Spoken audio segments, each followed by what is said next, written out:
Good day mga kabarsatil. Ang ginagawa natin ngayon ay mag-install tayo nitong gate dito sa school. Yan yung wini-welding natin. Diyan natin dinidikit yung ating gate. Importanteng matibay yung pagkakadikit natin doon sa hinges natin. Kaya hinahanap natin yung pinaka-stirrup dyan sa loob. At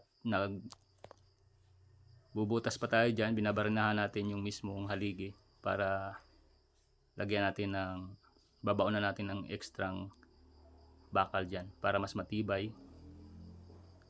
Dalawang pinto yan ang kinakabit natin ngayon. May isang kapiraso doon sa kabila. Yung daanan lang ng tao dyan, man gate. Ni-install natin. Yan yung mga materialis na available, kaya yan lang ang pinagkasya natin at ginawa ng simpleng design. So far okay naman siya at maayos naman tingnan. At yung buong harap nitong bakod na ito ay tayo rin ang gumawa.